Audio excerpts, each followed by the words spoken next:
Isabelle Perron. Jeudi, bienvenue à Cube. D'ailleurs, si vous avez envie de participer à l'émission, on vous donne tout de suite nos numéros de téléphone. 1-87 Cube Radio, 1-877-827-2346. On allait à Toronto cette fin de semaine avec Florence, ma recherchiste. On allait voir Coldplay. Puis on se disait que c'était une folie, tu sais, d'avoir acheté des billets pour Coldplay. C'est un luxe, c'est pas tout le monde qui peut se le permettre. Puis on réalisait aussi qu'à Toronto, c'était très agréable. Hein? On sait qu'on arrive en Ontario quand les routes sont belles, il n'y a pas de nid de poule, on prend le métro, ça sent pas l'urine. Il n'y a pas non plus de bouchons quand on prend le métro, même s'il y a 50 000 personnes dans le stadium là-bas. J'avoue que la circulation, c'était agréable. La ville a l'air finie. C'était toute une expérience, honnêtement, de voir la différence des villes. Je vous dis, même s'il n'y avait pas de pancarte pour voir où on était, on savait qu'on était en Ontario avec la qualité de la route. Puis la ville avait l'air finie. C'était beau. Les buildings étaient beaux. J'ai vraiment aimé mon expérience, mais je me posais la question sur le prix des billets qui n'avait pas de bon sens. Puis pourtant, on a embarqué dans l'affaire quand même. Et est arrivé Paul McCartney. Et la folie Paul McCartney.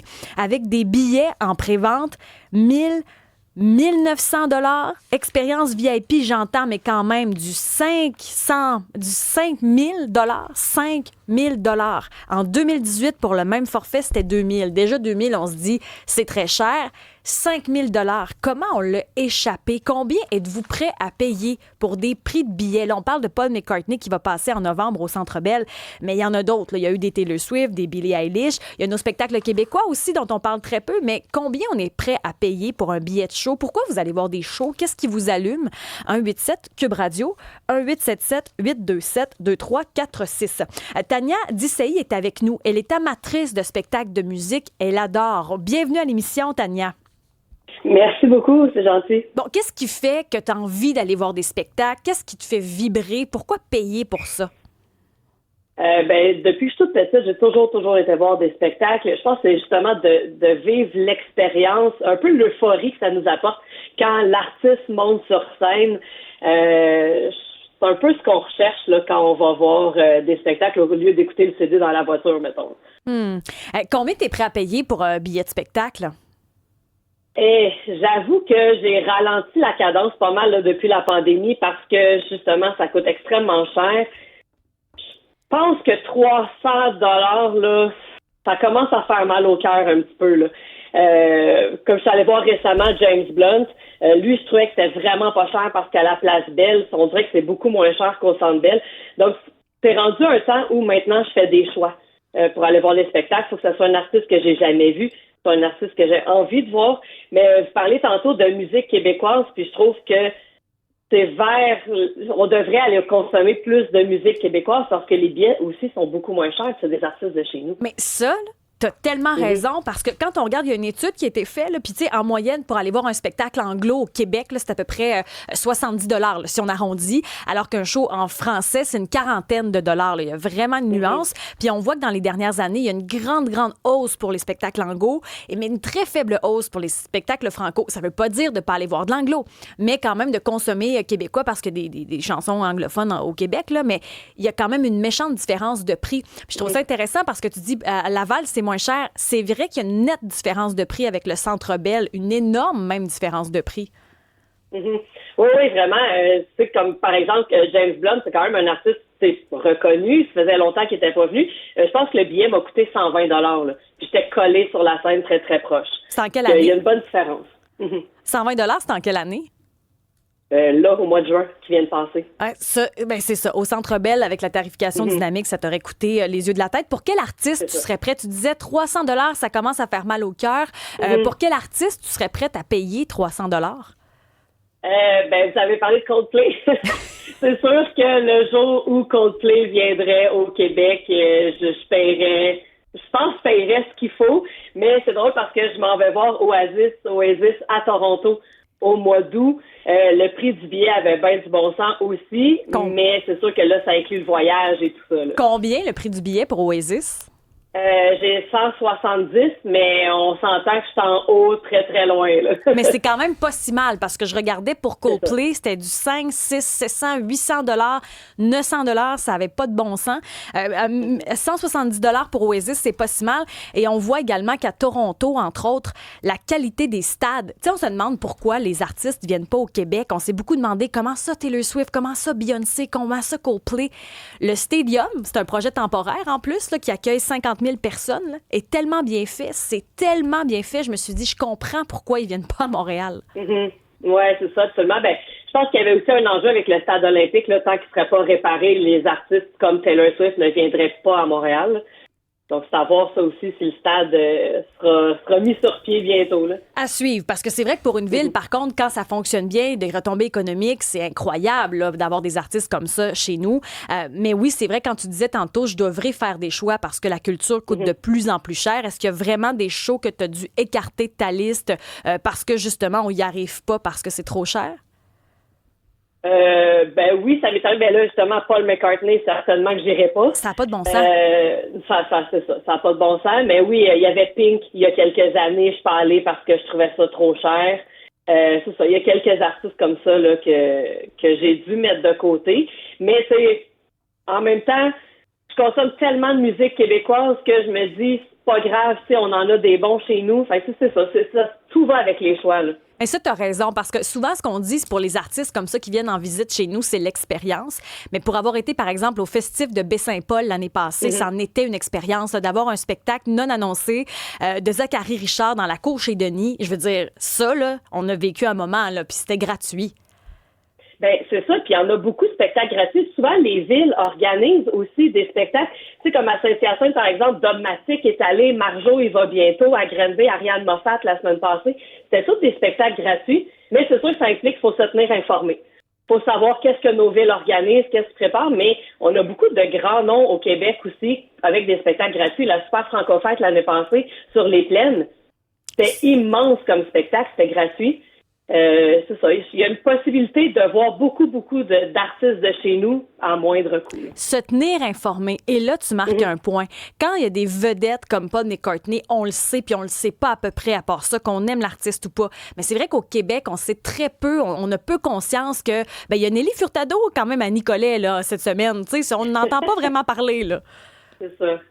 Ben c'est ça, je pense que de s'impliquer, puis si vraiment quand on est passionné de musique puis qu'on a envie d'aller voir des spectacles, ben le meilleur moyen c'est ça, c'est de voir qu'est-ce qu'on organise chez nous. Puis avec les réseaux sociaux, c'est pas tellement difficile, là. Puis c'est ça, il y a moyen d'aller voir des spectacles pas chers ou même gratuits, surtout l'été. Complètement. Ça, t'as raison. Tania Dissei, merci de ta participation aujourd'hui. Bon été, bon show. C'est quoi le prochain? Ben le prochain, c'est ça, ça va être Oasis à Toronto dans un mois. Bon voyage, tu vas voir, il y a pas mal moins de nids de poules à Toronto. Oui, c'est ça. Merci. Normand Turgeon est avec nous, professeur honoraire de marketing au HEC Montréal. Quand on parle de prix des billets qui a augmenté, c'est rendu épouvantable. Là, on regarde Paul McCartney, j'en reviens pas, il faut payer 2000 $ présentement. Si vous allez sur le site du Centre Bell, c'est ça qu'il y a, là, du 1000, 1500 $. Vous seriez prêt à payer combien pour aller voir un artiste que vous aimez? 187 Cube Radio, 1877-827-2346. Normand Turgeon, bienvenue à l'émission. Pourquoi on en est rendu là aujourd'hui à payer si cher pour nos concerts? Bien, c'est une convergence de facteurs dans l'industrie, pour lequel, en fin de compte, le modèle d'affaires des artistes en musique a beaucoup changé. En fin de compte, on est passé d'un modèle où l'artiste faisait des spectacles pour vendre des albums. Aujourd'hui, les albums sont disponibles pratiquement gratuitement sur des sites d'écoute en continu.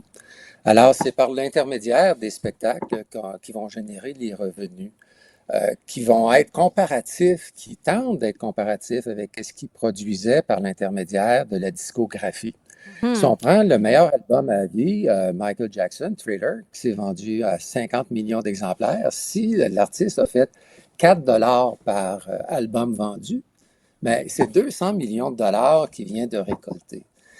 C'est très difficile d'arriver à des chiffres comme ceux-là avec des prix de billets de spectacle qui sont peut-être pas aussi élevés que ceux qu'on entend actuellement. Il y a également d'autres facteurs en jeu, si vous voulez. Je pourrais revenir sur ça plus tard. Mais disons que le modèle d'affaires est un impact fondamental, plus la présence d'acteurs dans le milieu, quand je parle d'acteurs d'entreprise, qui se sont joints, qui ont moussé le modèle d'affaires comme tel. Alors, ça fait que, bon, il y a des pratiques de prix, vous l'avez bel et bien dit, le prix dynamique, Bien, la qui fait en sorte tarification dynamique est devenue une plaie. Le Ticketmaster possède presque tout aujourd'hui là, sur le marché. Tu veux acheter des billets. Même pour l'hommage à Serge Fiori, c'était gratuit, là, mais c'était Ticketmaster quand même. C'est comme si on n'a plus de billetterie indépendante qui nous aide à pallier la tarification dynamique. mais il est évident que c'est le joueur principal, OK, avec Live Nations, OK, qui ont joint ensemble. Et pour l'année 2024, ils ont quand même fait, je vais vérifier, mais ils ont fait 23 milliards de dollars de chiffre d'affaires. C'est un joueur fondamental, important, critiqué un peu, dans le sens qu'on parle de quasi-monopole. Je ne suis pas le seul à le dire. Il y a plusieurs observateurs de la scène qui le disent. Comme tel, même le président Trump a fait savoir quelque part au mois de mars ou avril que le Sénat, que le Congrès devrait regarder cette industrie-là. Et il y a également des concurrents à Ticketmaster, mais Ticketmaster, c'est en fin de compte l'acteur le plus important dans ce qu'on appelle le marché primaire, le marché de vente. Mais il y a des acteurs dans le marché de revente. Et là, il y en a plusieurs, et pour lesquels même Ticketmaster a des entreprises qui lui appartiennent pour être actifs dans le marché de la revente. La tarification Ticketmaster dynamique. favorise la revente.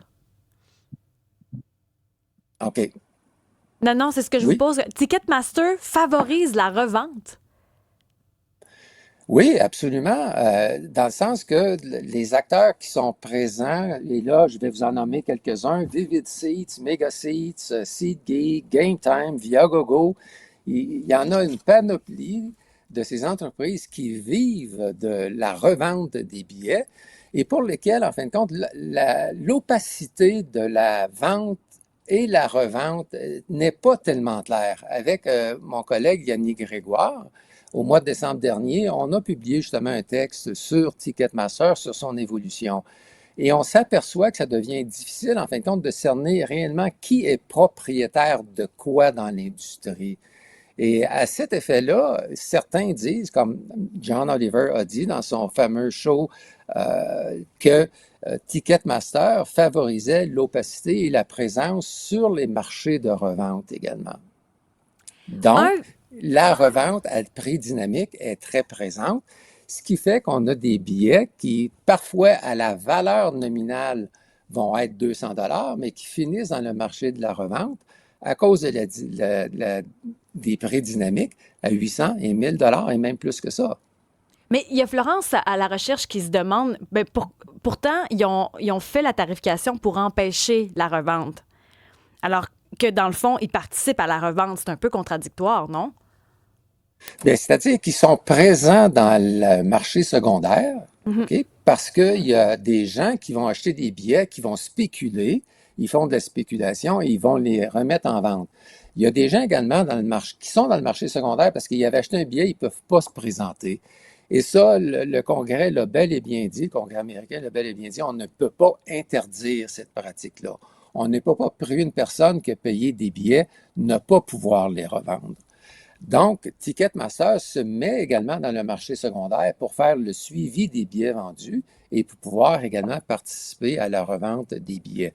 Parfois avec des prix dynamiques à la hausse, parfois avec des prix dynamiques également à la baisse. Ça, il faut le dire, ce qui est plus rare, mais ce qui peut arriver quand même, lorsque plusieurs billets se retrouvent invendus le soir du spectacle, et là, le prix dynamique s'en va à la baisse, un peu comme lorsqu'on prend Uber où il n'y a pas de surge pricing, comme ils disent en anglais.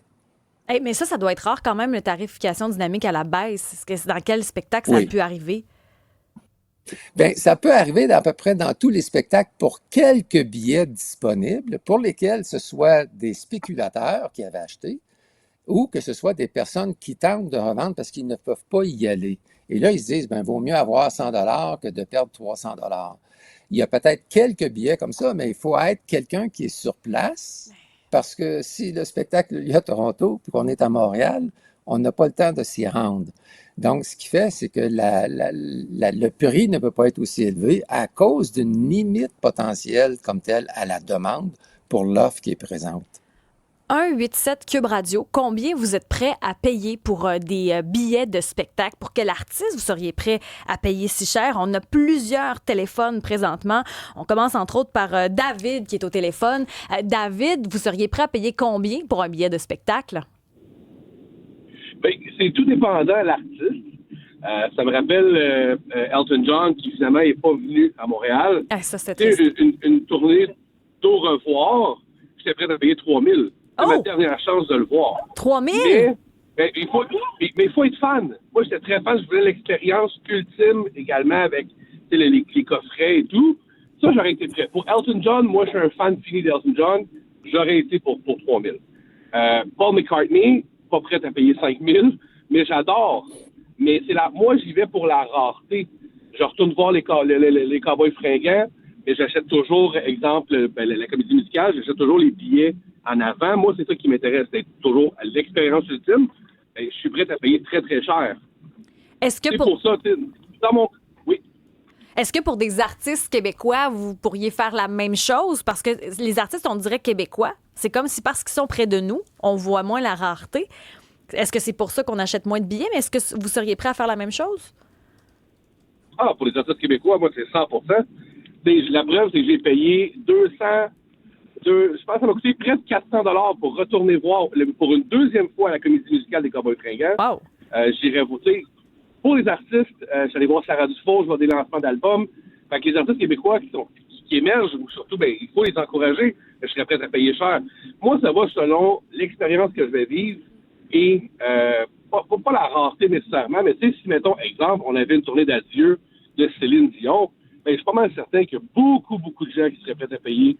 Bon, Céline, c'est pour nous, c'est très grand pour le monde entier également, mais ça reste du Québécois, puis on serait prêt à payer très cher.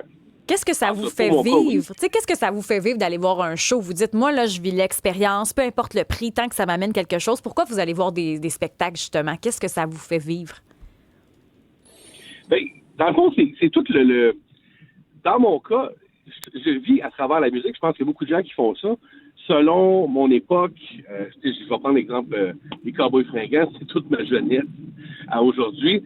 Donc, c'est l'expérience d'aller les voir en vrai. À la Saint-Jean, j'y allais toujours. Bon, c'est sûr que c'est des spectacles gratuits. Mais là, la comédie musicale, j'y vais pour une deuxième fois. Elton John, aussi toute l'histoire de la musique. Je suis un peu mélomane également, donc c'est sûr que ça m'intéresse, ça m'interpelle beaucoup, beaucoup. Mais l'expérience d'être en avant. Je suis allé voir des shows, par exemple Pearl Jam à Québec. Je trouve que j'étais pas très bien placé. J'étais prêt à payer le prix, mais peut-être pas 3 000 $. Mais tu sais, j'ai quand même payé, je pense que les billets étaient 90 $ chaque. J'étais pas super bien placé. Mon expérience n'a pas été ultime. C'était très bon comme show, mais je trouve que c'était trop loin. Moi, c'est ça. Sinon, je vais l'écouter dans ma voiture. C'est ça. Il y a quelqu'un qui dit au 187 Cube Radio, c'est François, lui, il dit moi, payer pour entendre mes voisins chanter aussi fort que l'artiste, ça me tente pas. Est-ce que ça, vous trouvez ça désagréable quand vous allez voir un spectacle, les autres qui chantent autour? Pour ma part, non. Parce qu'on vit l'expérience de musique. Je suis pas mal mélomane, je trippe. Je peux comprendre l'engouement des gens autour de moi aussi. Ils le sont, mais donc, je trouve que ça amène justement de l'ambiance dans le spectacle, dans le concert où je m'attends à ce qu'il y ait une ambiance comme ça à côté de moi. J'aimerais pas que les gens soient assis et qu'il se passe rien. Mm-hmm. Est-ce que donc on pourra vous voir en novembre au Centre Bell aller voir Paul McCartney? Pas à 5 000 $. Oui, ça, c'est quelque chose. Merci beaucoup de nous avoir appelés aujourd'hui. Merci beaucoup. Bonne journée. Bonne journée. 187 Cube Radio, 1-877-827-2346. Vous seriez prêt à payer combien pour aller voir un artiste que vous aimez? Florence, l'amoureux recherchiste de cette émission, a fait l'enquête, au fait, là, auprès de la communauté, les réseaux sociaux. Florence, ça a donné quoi ta recherche, ta petite enquête personnelle? J'ai fait un petit sondage. J'ai posé la question combien vous seriez prêt à payer pour un concert. J'ai quand même été surprise de voir comment des gens seraient prêts à dépenser beaucoup beaucoup plus que je pensais. Donc, on a Sabrina qui me disait pour Coldplay, Imagine Dragon, $500. Pour Coldplay, c'est revenu souvent. On me dit 500, 400. Fatma qui m'a répondu pour Adele, moi, je serais prête à dépenser plus de $1,000. Louis, Black Coffee, entre 1,000 et 1,200. Gabrielle pour Rihanna. Rihanna, c'est revenu souvent. Ça fait longtemps qu'elle n'a pas fait une tournée, qu'elle n'a pas sorti d'album. On me dit entre 500 et $1,000. Catherine Drake, 500. Frédéric Shakira, 500. Maxime Linkin Park, $500. Le Linkin Park s'en vient au Oui, Centre ça Bell. vient. Tu Oui, y vas oui. d'ailleurs. Magali Taylor Swift, plus de $1,000. John, qui m'a dit pour George Strait, je ne sais pas si je le dis comme il faut, $1,000. Il y a quand même beaucoup de $500 et plus quand même dans ce que tu nous Vraiment dis. Là. beaucoup. Beaucoup de gens m'ont dit aussi qu'ils paieraient cher, plus de $500 pour revoir One Direction, le groupe aujourd'hui séparé, en spectacle. Donc, quand on parle beaucoup de tournées d'adieu, on dit qu'on est prêt à mettre plus d'argent. Puis Rihanna, ça fait longtemps pas qu'elle n'a pas venue. Shine Bright Like a Diamond. Là. Ça fait un petit bout Ça déjà. fait Là. un méchant bout. Donc, on est prêt à mettre beaucoup d'argent, je pense, pour des gens qui nous rappellent nos souvenirs. En terminant, Harry Styles, on m'a répondu beaucoup entre 2 000 et 3 000 $. On m'a dit, je mets beaucoup d'argent de côté pour sa prochaine tournée. Harry Styles, qui est un ancien de One Direction, hein, qui fait aussi des classiques. Donc, c'est vraiment, ça nous fait vivre de la nostalgie, on est prêt à mettre plus. Deux affaires dans ce que tu viens de nous dire. Premièrement, dans le sondage que tu as fait, ce sont des artistes internationaux. Donc, il n'y a pas de Québécois. Il n'y a pas un artiste québécois. Deuxième affaire, et ça, j'aimerais vous entendre là-dessus, Normand Turgeon, professeur honoraire de marketing au HEC. Ce qu'elle vient de nommer, là, la plupart des concerts où on est prêt à payer 2-3 000, ce sont de jeunes artistes. Tu sais, Harry Styles, One Direction, c'est des jeunes. Puis on l'a vu également au Centre Bell. Pour aller voir Sabrina Carpenter, là, ça coûtait les yeux de la tête. Alors que pour aller voir Justin Timberlake, on pouvait avoir des billets pour 100, 120. Sabrina Carpenter, on était dans le 500. Ils n'ont pas la même carrière, mais c'était pas mal plus dispendieux, Sabrina Carpenter. Comment on explique ça, ces jeunes artistes-là, ça coûte les yeux de la tête? Bien, il y a deux éléments ici. D'une part, il y a une gestion des expectatives. Ce qui veut dire, c'est que on a eu des billets à 300 $, les gens les ont payés. À 500 $, les gens les paient. À 700 $, les gens les paient. Alors, ce qui veut dire, c'est qu'il y a une forme de gestion des attentes dans le marché que les consommateurs sont prêts à payer et que les artistes et les producteurs utilisent. Autrement, la vie d'un artiste maintenant, en 2025, populaire qu'il soit, ne sera jamais de la durée de vie d'un artiste comme Paul McCartney ou autre artiste de cette trempe-là, Céline Dion. C'est même à voir combien de temps Taylor Swift va demeurer comme telle populaire. Pensez-vous que ça va se terminer, ça, à un moment donné? Oui, ça va se terminer. C'est évident. Il y a un cycle de vie dans le domaine musical. Il va toujours avoir une valeur résiduelle à cette personne-là pour des spectacles, mais jamais comme cette tournée rock qu'elle a fait. Jennifer Lopez a annulé sa série de concerts mondiaux au printemps dernier. Donc, si je prends un jeune artiste qui, lui, se dit, moi, j'ai un objectif d'encaisser et j'ai une valeur actuelle, il ne faut pas oublier qu'ils sont appuyés par des comptables, par des financiers, par des producteurs, par des avocats et qui disent, en fin de compte, ils font des études de marché.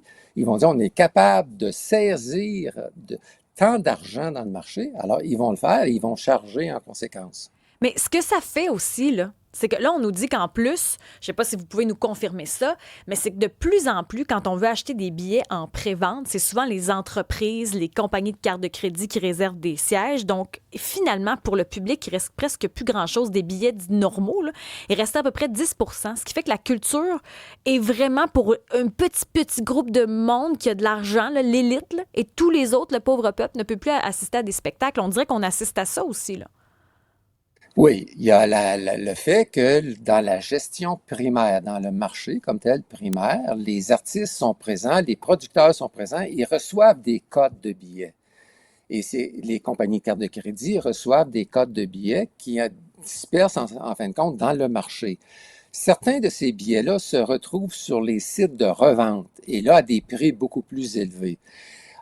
John Oliver, dans son émission, disait que pour un artiste canadien, que je nommerai pas, mais quand même très populaire, qu'environ 10 % de la salle était en billetterie générale, que 90 % avait été alloué aux fan clubs, aux compagnies de cartes de crédit, aux artistes, aux producteurs et à d'autres intervenants dans le milieu. Ce qui fait que lorsque le 10 % arrive, bien, les prix comme tels sont à dynamique et là, ils partent à la hausse. Mais c'est ça, je trouve, le problème, parce qu'on dit tant que les gens vont payer, les prix vont continuer de grimper parce que le consommateur embarque. Donc, tant qu'ils ont une espèce de capacité de payer, ça fonctionne. Mais on se rend compte que finalement, c'est pas le consommateur qui l'achète, le billet. C'est l'entreprise, c'est la compagnie de carte de crédit. Donc, ceux qui ont bien de l'argent à l'infini, là, ils vont toujours payer pour 5 000, 6 000 $ le billet. Mais le consommateur moyen, là, il n'est pas capable de suivre. Ce qui fait que la culture devient un sacré gros luxe. Effectivement, vous avez raison. Et le texte que j'ai produit avec Yannick Grégoire porte justement sur l'aspect éthique et moral, en fin de compte, de cette industrie-là pour les prix si élevés pour des spectacles et pour lequel une grande partie de la population est exclue comme telle de la possibilité d'assister à ces spectacles-là.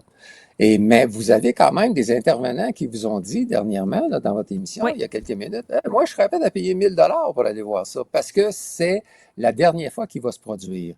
Et là, on parle en fin de compte que nous sommes devenus une société de consommation d'expériences. Et pour beaucoup, notamment les gens qui vont aller voir Paul McCartney, pour beaucoup des baby boomers, ce sont des gens qui ont arrêté d'acheter des biens, mais maintenant qui peuvent acheter des expériences. Et ils sont prêts, comme tels, à vivre cette expérience-là, qui vont dire, c'est la dernière fois qu'il va venir ici. Et peut-être moi-même, comme observateur, c'est la dernière fois que je vais aller dans un si grand et gros spectacle. Je suis prête à mettre le 2 000 $. Florence, elle, a vécu l'expérience avec Taylor Swift, entre autres, sur la tarification dynamique. Toi, tu as vécu ça, là. Oui, on se rappelle Marianne à la régie, on était dans le sous-sol au travail pour essayer de se procurer des billets pour Taylor Swift. Premier essai, on était super chanceuses, on était admises les 2 millièmes en file d'attente sur Ticketmaster, donc on le savait qu'on allait avoir des billets. On entre, on voyait des billets à peu près entre 200 et 400 $. Fallait se dépêcher à cliquer parce qu'on voyait là, toutes les petites bulles qui se remplissaient de gens qui essayaient d'avoir des billets. On a cliqué sur des billets, 180 $. On a été super chanceuses, mais tout ça à cause qu'on était dans les premières admises dans Ticketmaster. On avait reçu un deuxième code pour Taylor Swift. Donc, le lendemain, on s'est dit, on va réessayer. Puis, à la limite, après, on revendra des billets à des connaissances qui les veulent.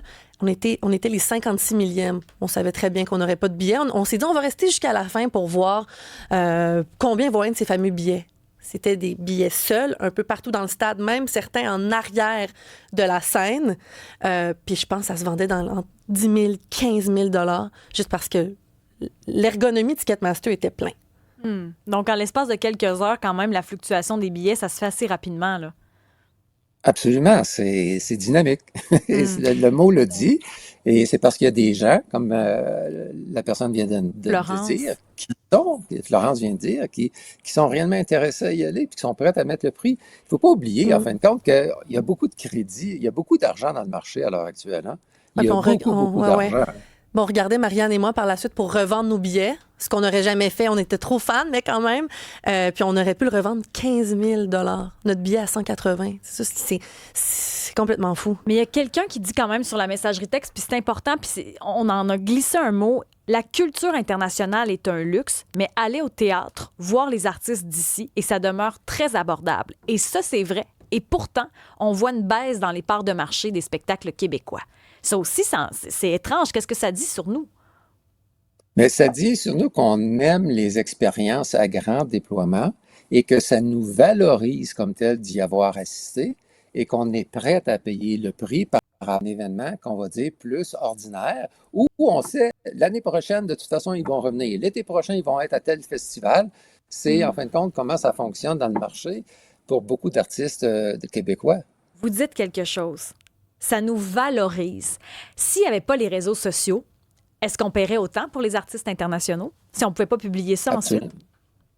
Bien, d'une part, il y aurait moins d'informations qui circuleraient et pour lesquelles le prix dynamique ne sera pas autant allumé. Et à ce moment-là, ça aurait un effet déflationniste sur les prix. Mais il y a beaucoup de valorisation par la consommation. Hein. Ça, c'est un phénomène de plus en plus présent. Il y a des gens qui paient 1 500 $ pour un téléphone. Mais ça, c'est tellement vrai que les réseaux sociaux accentuent parce que le Eras Tour, avant qu'elle annonce Taylor Swift qu'elle allait venir au Canada, ça faisait 1 an qu'elle avait commencé sa tournée. C'était partout sur TikTok, le déploiement, les bracelets d'amitié, les costumes. Fait que c'est sûr que la tension monte puis les gens veulent tellement y aller. C'est qu'on vit un peu le voisin gonflable, tu sais, avec les piscines, les voitures, ce que mon voisin a, je le veux. On vit un peu ça avec les réseaux, finalement.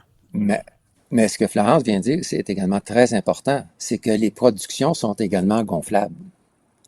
Le spectacle de Taylor Swift était un spectacle d'un déploiement exceptionnel. C'est des millions de dollars pour produire un spectacle comme celui-là, ne serait-ce que pour penser la chorégraphie, et ensuite de ça, de prendre les 40 camions pour la mise en scène. Ça n'a pas de bon sens.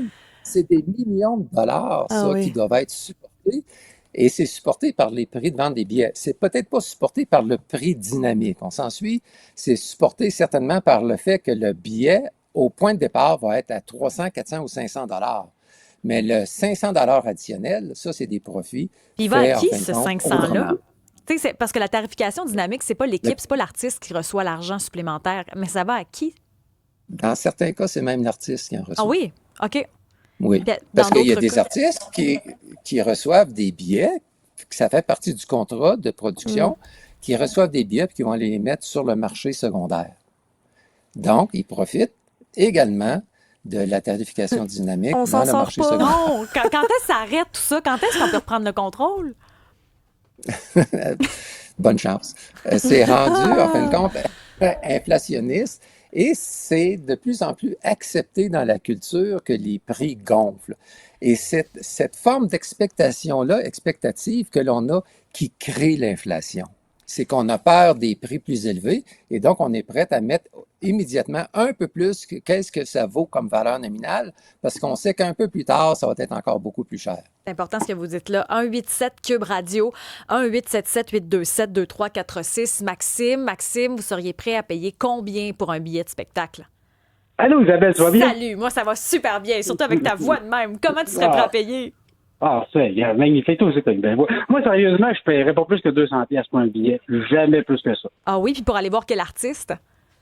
Moi, je suis un amateur de métal. Fait que, tu sais, c'est bien rare que ça va dépasser ces affaires-là. Mettons que j'irais voir, Metallica. Mettons. Fait que, puis je trouve, tu sais, mettons, c'est un bon groupe. C'est un groupe que j'aime depuis longtemps, mais c'est 200 pièces.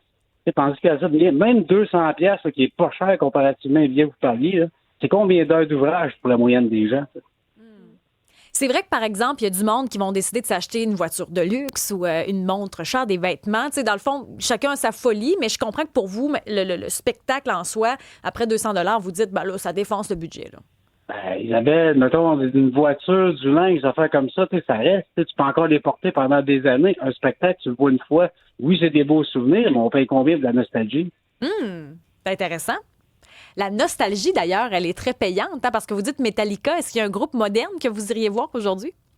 Ah, ben moi, c'est sûr, je te parle de Powerhouse, Interference, ça ne dira rien du tout. Là. Mais mettons, groupe moderne, je sais pas, mettons, j'irais voir Rammstein, des affaires comme ça. Sauf que, tu sais, même 200 pièces en haut de 200 pièces, tu ne me vois pas là.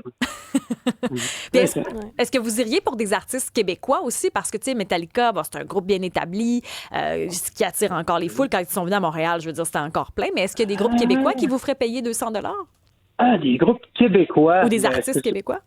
Ben, c'est sûr que moi, mettons, ce qui parle les Cowboys Fringants, comment il s'appelle déjà le guitariste qui vient de repartir ça? Je me souviens plus de son nom. Mais oui, j'irai le voir. Je vais voir beaucoup des humoristes. Je vais voir, mettons, mais comme je dis, c'est normalement, moi, les humoristes que je vais voir, je m'en tire, mettons, à 120 pièces pour moi de ma blonde comme billet. Fait que, je trouve que c'est raisonnable. Mais, tu sais, les artistes à 5000 pièces, c'est de la folie. Je prends cet argent-là, ce monde-là, c'est tabarnouche, ça va pleurer après. Et carte de crédit.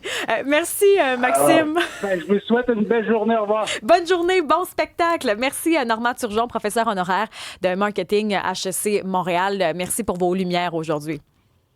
Ça me fait plaisir. Au revoir. Bonne journée. Vous seriez prêt à payer pour vos billets de spectacle. Qu'est-ce que ça dit sur nous aussi? Parce que la sociologie derrière ça, il y en a une. Qu'est-ce que ça dit sur les Québécois, notre consommation de la culture? 1-877 Cube Radio pour nous